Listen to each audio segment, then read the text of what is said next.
Aleister Crowley opposed religion. He opposed Judaism. He opposed, most of all, Christianity with a hatred that was frightening. And he said, and I quote, "To me, every dirty act was simply a sacrament of sin, a passionately religious protest against Christianity, which was for me the symbol of all vileness, meanness, treachery, falsehood, and oppression," end quote. One of the most alarming things about Crowley's life was the way that he went from Freemasonry into the occult of the OTO, the Ordo Templi Orientis. Crowley tells, in his own words, how Freemason Theodore Ruus recruited him into the OTO. Quote, "Although I was admitted to the 33rd and last degree of Freemasonry so long ago as 1900, it was not until the summer of 1912 that my suspicion was confirmed.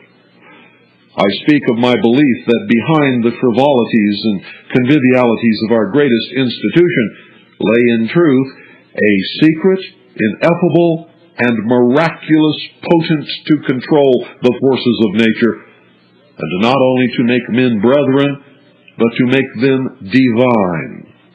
But at the time I speak of a man, Theodore Ruus, came to me, a man of those mysterious masters of esoteric Freemasonry who are alike its eyes and its brains, and who exist in its midst unknown, often even to its acknowledged chiefs. This man had been watching my occult career for some years and deemed me now worthy to partake in the greater mysteries." Kenneth Grant, Aleister Crowley and the Hidden God, New York, New York, Samuel Weiser, 1974, page 174. Now, ladies and gentlemen, this certainly shows that members of other occult orders can work within Freemasonry and do. Even though there are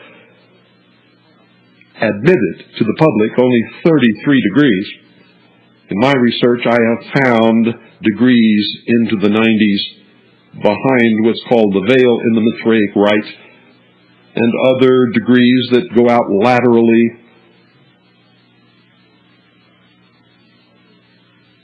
in other rites of the lodge. There are degrees within the Templar degree. There are degrees and degrees within degrees, and circles within circles, and secrets within secrets.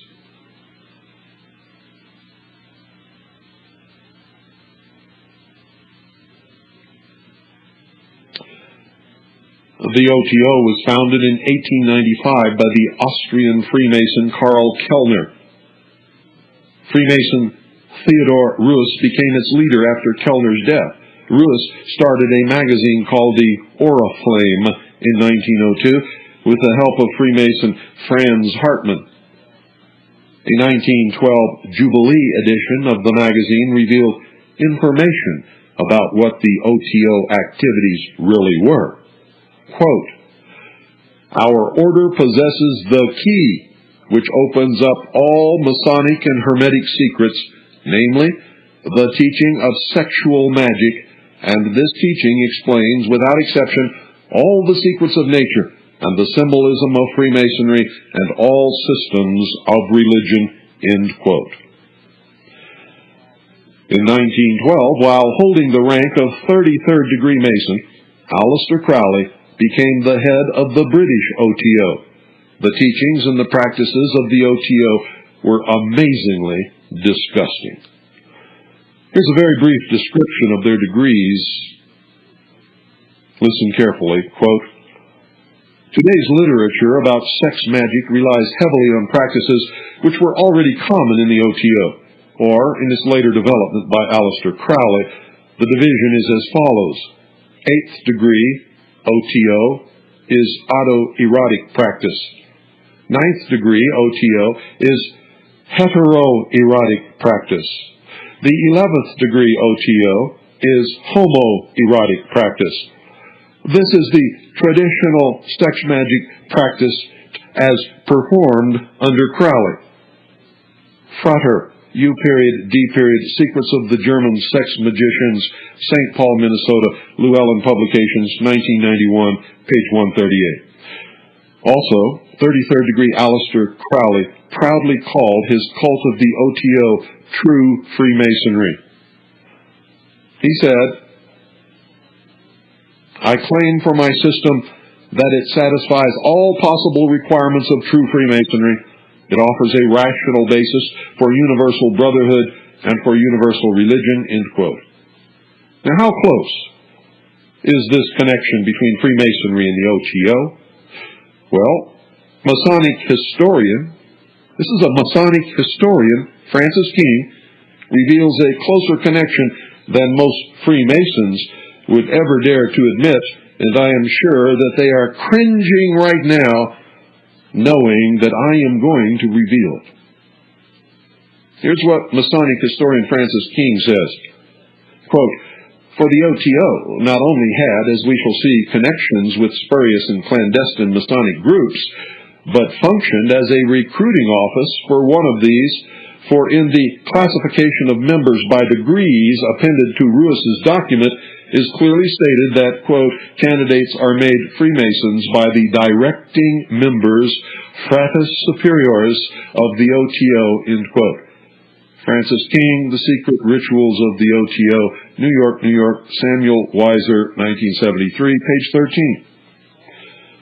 The fact that Crowley was the head of the OTO while holding the rank of 33rd degree Freemason should forever explode the myth that Freemasonry is a Christian organization. Crowley spoke openly and candidly about his Masonic honors. Quote, "This view was confirmed when the arcane schools of John Yarker came to me for review. I wrote to the author, who recognized my title to the 33rd degree and conferred on me the grades of 95 degree Memphis and the 90 degree Mizraim. It seemed as if I had somehow turned a tap.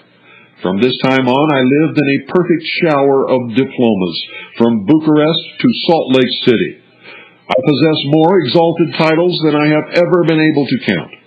I am supposed to know more secret signs, tokens, passwords, grand words, grips, and so on than I could actually learn in a dozen lives.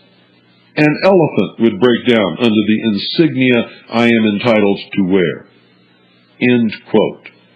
You will find that in John Simons and Kenneth Grant, The Confessions of Aleister Crowley, New York, New York, Bantam Books, 1971, on page 684.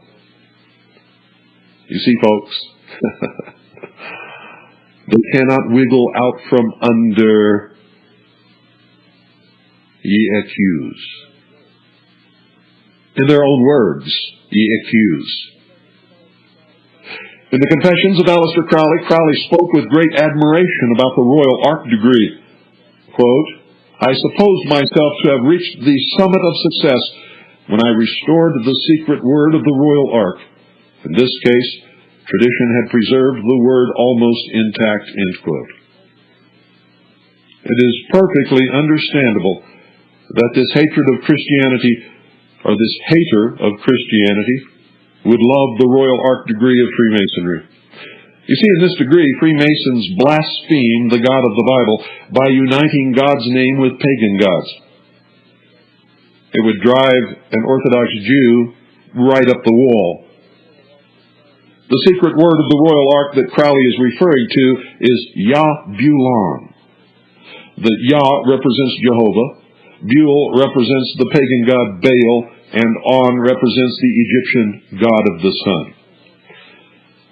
So it's no wonder Crowley's satanic heart jumped for joy when he was able to blaspheme the God of the Bible by uniting the true God of the Bible with the pagan god Baal, to whom human children were sacrificed. The Bible tells us, quote, "They have also built the high places of Baal, to burn their sons with fire for burnt offerings to Baal, which I did not command or speak, nor did it come into my mind," end quote. The meaning, ladies and gentlemen, of the secret word in the Royal Ark degree is confirmed by an excellent authority. Can't get any better than this. It's the Encyclopedia of Freemasonry by Albert G. Mackey. Baal signifies Lord or Master and occurs several times in the Bible as a part of the names of various gods. Alone, the word applies to the sun god, the supreme male deity of the Syro-Phoenician nations. For an account of his worship, read 1 Kings chapter 18. With Yah and On, it has been introduced into the Royal Ark system as a representative of the Tetragrammaton. Tetragrammaton. The OTO describes itself as an organization that is dedicated to follow the doctrine of Crowley.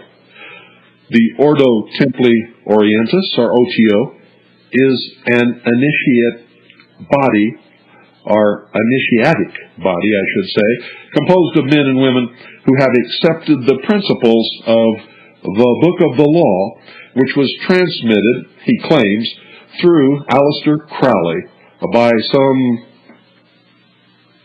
spirit master.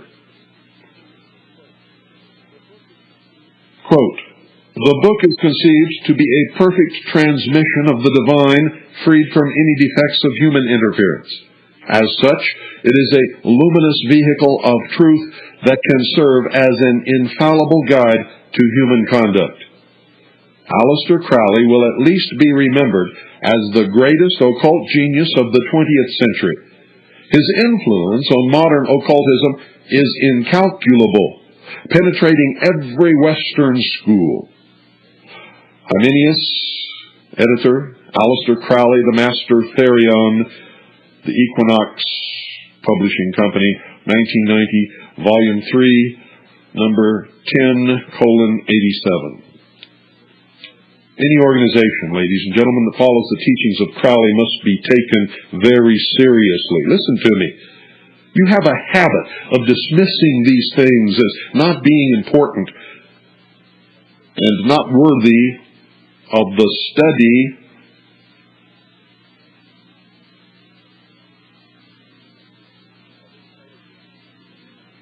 of intelligent, reasonable men and women. You're wrong. The following quotes are from the Book of the Law that the OTO endorsed as a perfect transmission of the divine and luminous vehicle of truth that can serve as an infallible guide to human conduct. Quote, "Worship with me with fire and blood. Worship me with swords and with spears. Let the women be girt with a sword before me. Let blood flow to my name. Trample down the heathen.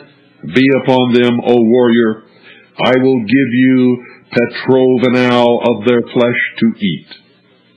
Sacrifice cattle, little and big, after a child. The best blood is of the moon monthly. Then the fresh blood of a child are dropping from the host of heaven, then of enemies, then of priests, are of the worshippers. Last of some beast, no matter what. With my hawk's head I peck at the eyes of Jesus as he hangs upon the cross. There is no law beyond, do what thou wilt." The Equinox, Volume 3, number 10:39, pages 40, 42, and 43. The following quotes from Crowley's Magic in Theory and Practice will further prove what should be our concern. Quote, "For the highest spiritual working, one must accordingly choose that victim which contains the greatest and purest force. A male child of perfect innocence and high intelligence is the most satisfactory and suitable victim. But the bloody sacrifice, though more dangerous, is more efficacious, and for nearly all purposes, human sacrifice is the best. In the sacrifice during invocation, however, it may be said without fear of contradiction that the death of the victim should coincide with the supreme invocation." Aleister Crowley, Magic in Theory and Practice, New York, New York, Magical Child Publishing, Incorporated, 1990, pages 95 and 96. Notice the name of the publishing company, Magical Child, spelled Magickkal and Childe. Now, as we continue to look at Freemasonry and the occult, we need to look at another secret order that has networked with Freemasonry for many years, the Rosicrucian Society, or the ancient order of Rosicruci. Much could be written about the various Rosicrucian orders and their relationship to the Lodge, but for the purpose of our examination tonight, we're just going to mention only one, the Rosicruciana in Anglia. One had to be at least a master mason just to belong to this organization. And it is of particular interest because the members of this secret order gave birth to yet another secret society called, and you've heard about this secret society from me on many previous broadcasts, the Golden Dawn. In some respects, Westcott's Hermetic Order of the Golden Dawn was a byproduct of his connection with a Masonic Rosicrucian fraternity called the Rosicrucian Society of England, also known as the Societas Rosicruciana in Anglia, or more familiarly as the Society of the Rose, R, capital SOC, period, capital ROS, period, and if you see that after anyone's signature, they are a member. Membership was and is confined to Master Masons. It was not a Masonic lodge, but an esoteric society made up solely and strictly of Freemasons who were interested in occultism, the Kabbalah in particular, and Masonic symbolism. All three of the original founders of the Golden Dawn were Freemasons, Dr. William Wynne Westcott, Dr. William Woodman, and S.L. McGregor Mathers. And as we shall see, ladies and gentlemen, the ties between the Golden Dawn and the Masonic Lodge go much deeper than the fact that all were Freemasons, although that's enough. Dr. William Wynne Westcott's interests were occultism and Freemasonry. In order to practice ritual magic, he established an occult secret society called the Golden Dawn in London in 1888. Since its founding, it has been one of the most secretive and influential of all occult orders. Madame Blavatsky was so excited about the existence of the Golden Dawn that she made an intriguing announcement calling the order the Hermetic Students of the G period, D period in the Outer.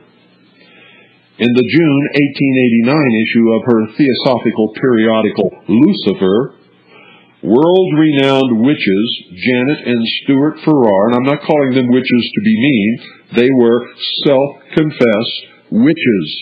Janet and Stuart Farrar, authors of A Witch's Bible Complete, give credit to the Freemasons of the Golden Dawn for the modern cult explosion that we are experiencing today. Here's what they say, quote, "It is generally agreed that the biggest single influence in the modern expansion of ritual magic and the occult explosion in general in the Western world was the Golden Dawn. This magical fraternity, founded by Freemasons at the end of the 19th century, developed a complex ritual system with 10 degrees of initiation relating to the Kabbalistic Sephiroth, or Sephiroth, depending upon how you want to pronounce it. Janet Farrar and Stuart Farrar, The Life and Times of a Modern Witch, Custer, Washington, Phoenix Publishing Company, 1988, page 121. And as we continue our examination, we will see that these witches were extremely correct, ladies and gentlemen. They were extremely correct with all of those statements. Dr. William Robert Woodman an eminent Freemason, was also one of the original founders that worked very hard to establish the Golden Dawn. He was a member of the Society of the Rose, Anglia. He also was a Hebrew scholar, and he was a student of the Kabbalah, and also wrote many occult manuscripts. All of this is re-emerging today, and you'll find in Los Angeles, California, one of the greatest re-emergences and followings of Kabbalistic study that you've ever dreamed could possibly happen. William Wynne Westcott was a London coroner who was forced to choose between his job and the Golden Dawn when the public became aware of his occult activities. Westcott chose to resign as head of the Golden Dawn, at least visibly in the public eye. Westcott translated the Sefer Yetzirah, a Kabbalistic text, and also wrote a book titled The Magical Mason. This Golden Dawn founder belonged to a truly impressive list of occult organizations, which gives us at least an idea of how these occult organizations network. And boy, do they network. Westcott, an English Freemason, appointed Junior Grand Deacon to the Grand Lodge of England in 1902, and the head of the Societas Rosicruciana in Anglia and Golden Dawn, was also the secretary of the Rite of Swedenborg, Knight Kadash, in ancient and accepted Scottish rites, Grand Standard Bearer, Royal Ark, Grand Lodge of England, and Regent of the Illuminati, and was on intimate terms with one of its founders, the German Theodor Reuss, 33rd, 90th, and 96th degrees. Westcott also worked closely with Theodor Reuss, the head of the OTO. Since their early existence, ladies and gentlemen, the OTO and the Golden Dawn have maintained very close ties. The father of modern Satanism, Aleister Crowley, was a member, you see, of both organizations. We will continue this. In the meantime, study what you've just heard. I hope that you took notes. Good night, folks. God bless each and every single one of you.